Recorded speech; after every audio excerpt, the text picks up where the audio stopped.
ويهيئ لكم من أمركم مرفقا فتعشوا فإذا طلعت تزاور عن تهديد ذات اليمين وإذا غلبت تقلبهم ذات الشمال وهم في فجوة منه ذلك من آيات الله من يهد الله فهو المهتد ومن يضلل فلن تجد له سبيلا وقوله القلوب ونقلب ذات اليمين ونكلمهم ذات اليمين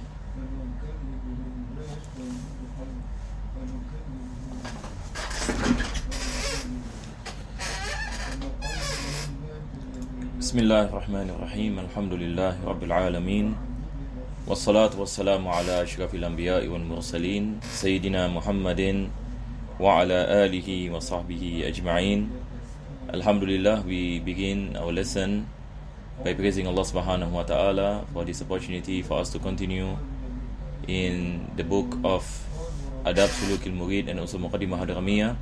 May Allah subhanahu wa ta'ala bless any this lesson and make it a reason where our sins are forgiven, our prayers are answered. And may Allah constantly protect us from all difficulties, trials and tribulations in dunya and akhirah. Ameen. Ya Rabbal Alameen. In the first kitab, that is Adab Suluk al-Murid, Alhamdulillah, we have entered into chapter number 6, chapter number 5, where Al-Imam Al-Haddad speaks about purity and satiety, to remain in a state of ritual impurity, preferring any hunger to satiety. So these are so many of the things that will give any effect to ourselves and especially to our nafs, and it will change us for the better, inshallah ta'ala.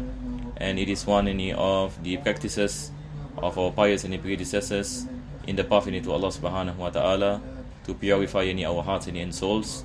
And we pray that Allah subhanahu wa ta'ala make it easy upon us. Last week we spoke about the importance to be in a state of tahara at all times. So this is the thing that we emphasize. We try our best, and hopefully all of us have at least practice part of what is being said on trying our best to always be in a state of wudu, to be in a state of ablution. And I also mentioned about the importance of having ablution before we go to sleep. So inshallah, all of us, we try our best to practice this particular sunnah. And being in a state of ablution, it is a protection from Allah subhanahu wa ta'ala. Whenever we are in a state of wudu, we are in the protection of Allah subhanahu wa ta'ala from sorcery and from any evils that comes from human beings, and also that comes from the jinn, and especially when we are sleeping. So that is why one of the etiquette of going to sleep is to sleep in a state of ablution, and to sleep in a state of remembrance of Allah subhanahu wa ta'ala before we sleep.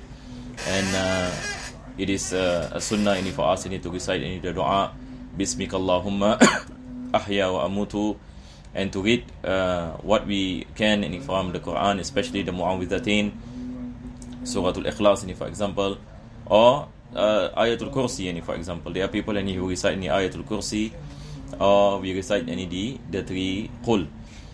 And inshallah ta'ala, we try our best to practice every time before we go to sleep. And also it is a sunnah for us to make the intention to wake up at night before Fajr. And if we overslept, we should not be disappointed. We should always have this intention that inshallah I will try again the next day and the next day, and so on and so forth. So never be disappointed from the guidance of Allah subhanahu wa ta'ala, and always have this hope in our hearts, and importance of us making dua to Allah that Allah bless us with tawfiq. So inshallah, now we will enter into our kitab Adab Suluk al-Murid. So we are now currently at page 21, where Al-Imam Al-Haddad mentioned hadith of the Prophet sallallahu alaihi wasallam. Before that he spoke about satiety, preferring hunger towards being full. All this comes to the point where the food that we consume and the drink that we consume, it has an effect on our hearts and our souls. So part of Islamic spirituality, it speaks about the importance of guarding our food, and to make sure that the food that we consume is halal, that the food that we consume is food that is barakah. Then we should avoid consuming food that is haram, or food that we do not know, for example, whether this is halal or not halal. If it is in the grey area, it is better for us to avoid. And this hadith of the Prophet ﷺ pertaining to shubha, where the Prophet ﷺ mentioned, وَمَنِ اتَّقَى الشُّبَهَاتِ, those who stay away from the grey areas, for verily he has guarded his religion and his honor. So part of spirituality as Muslims, and we must understand the importance of taking care of our food, not only about whether it's healthy or not healthy. This is also part of the teachings of Islam, that we should not consume any food that will cause problems to our health. So we should take advice from our health doctors and so on, because part of the Islamic teaching is to take care of the ni'mah that Allah bless us with. And one of the biggest ni'mah that Allah gave us is the ni'mah of health. So we should abstain from food that will cause harm to our health. If we are afflicted with certain kind of disease, and we have to abstain from certain food, then it is our responsibility to maintain our health. But at the same time also, it is important for us to make sure that it is halal, that the food that we consume is from sources of income that we have, which is permissible in Islam, or halal. And likewise, the meat that we consume are from animals that are slaughtered Islamically. So all these things are of great importance for a Muslim, because this is part of our obedience to Allah subhanahu wa ta'ala, and it has effect on our body. And Al-Imam Al-Haddad quoted this hadith of the Prophet sallallahu alaihi wasallam, and where the Prophet mentioned, "Ma mala'a ibnu Adama wi'a'an sharran min batnih." Never does the son of Adam feel a worse vessel than his stomach. Meaning that if a person fill up his stomach or consume any food that is haram, or food that is based on income that is haram, so this becomes the reason that a person not only becomes far from Allah subhanahu wa ta'ala, but it has a lot of bad side effects in his spirituality. So the Prophet sallallahu alaihi wasallam, when he mentioned hasbu ibni Adam luqaymatun yuqimna sulbahu. So the Prophet sallallahu alaihi wasallam, when he taught us about being careful with the level of consumption of food and drink. And the Prophet sallallahu alaihi wasallam mentioned it is enough for him to have a few bites to keep his back straight, meaning to sustain ourselves in our daily life. So meaning the food that we consume is not our maqsood. We do not live in this world and make enjoying this food and drink as our purpose in life.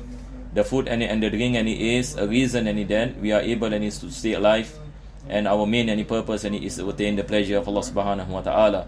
So we should not make a reason becomes a purpose. So this is where the Prophet sallallahu alaihi wasallam taught us of being careful as not to overeat or overdrink, that can cause serious problems not only to our health but also to our spiritual purification.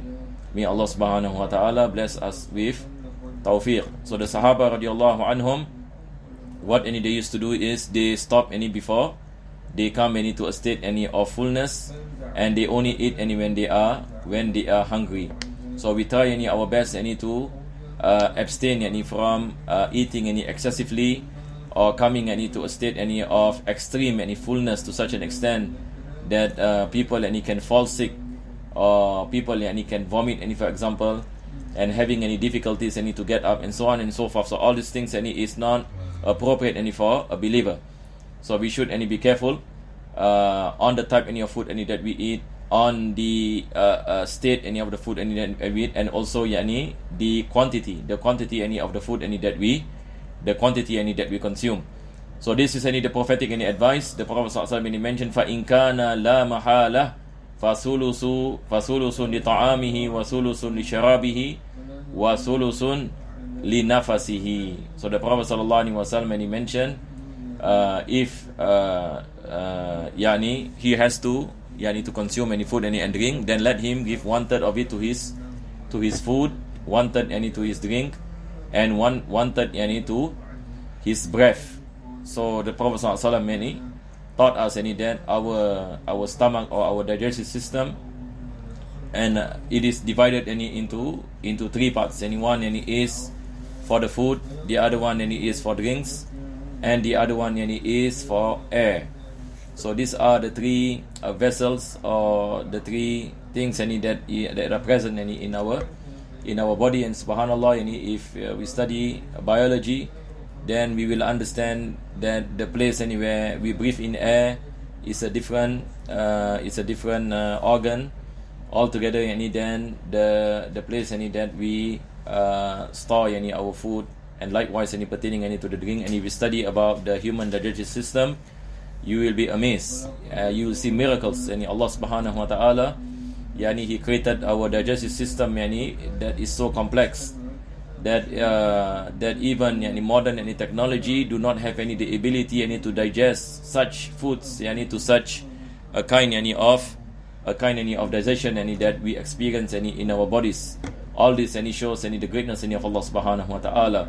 That is why in the Quran Allah says, wa fi anfusikum afala tubsirun, and in your bodies, Allah said, there are signs of the greatness of Allah subhanahu wa ta'ala. Afala tubsirun, do you not ponder upon this greatness of Allah subhanahu wa ta'ala? So when we study our bodies and we understand how Allah subhanahu wa ta'ala design, and how Allah make our systems in work, that we are able to what you call it, to stay healthy, and food can be digested, that is turned into energy, that we can have energy to move about, to walk, to think. And likewise the nutrients are transported into all parts of the body, and the unwanted particles are removed and directed to the private parts. And when we go into the toilet, and when we remove the impurities, and this is the means that we can stay healthy. That is why the Prophet ﷺ taught us the dua, Alhamdulillahilladzi adhaba anni al-adha. When we go out of the toilet, we say, all praise be to Allah, who has removed the impurities from our body, wa afani, and bless us with afiyah and health. So this is a ni'mah from Allah subhanahu wa ta'ala that we have to ponder. So this is one of the miracles of the Prophet sallallahu alaihi wasallam, is that he is able to know about these factions of the human body when it comes to the digestive system and also the respiratory system. But when human beings consume excessively, then what you call it, this system will be difficult for the system to function properly, and this is when diseases come. And not only physical diseases, but also it will give effect to our spiritual state, as what we mentioned earlier. So the Prophet ﷺ mentioned, then we enter after the hadith, the Al-Imam Al-Haddad goes to chapter number 6.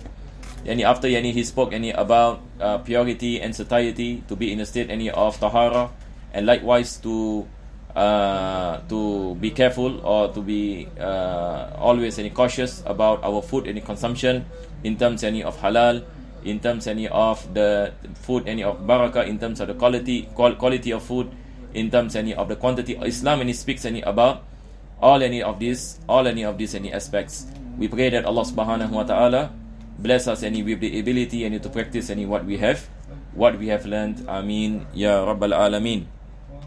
And then he mentioned chapter number 6, focusing on Allah, worshipping Allah subhanahu wa ta'ala, directing one's whole intention towards Allah, devoting oneself to his worship. And this is important in Islamic spirituality. The purpose why Allah subhanahu wa ta'ala created us is that we are able to witness Allah subhanahu wa ta'ala in our obedience to Him.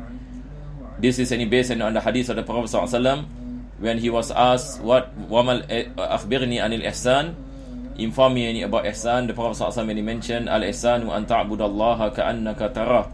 Ihsan is that you worship Allah as though you witness Allah subhanahu wa ta'ala. So our purpose in life is to obey the commandments of Allah subhanahu wa ta'ala, to refrain from the prohibitions, and to witness Allah subhanahu wa ta'ala in our ibadah to attain the state of ubudiyah, the state of servanthood to Allah subhanahu wa ta'ala. As what Allah mentioned in the Quran, وَمَا خَلَقْتُ الْجِنَّ وَالْإِنسَ إِلَّا لِيَعْبُدُونَ, I have not created insan and jinn except to worship me and to submit to Allah subhanahu wa ta'ala, to attain His pleasure and to witness the greatness of Allah subhanahu wa ta'ala. This is the purpose why Allah created human beings. Inshallah ta'ala, I will elaborate any further inshallah in our next lesson, because of time we have yet to enter into our kitab of Muqaddimah Hadramiyah. May Allah bless us with tawfiq.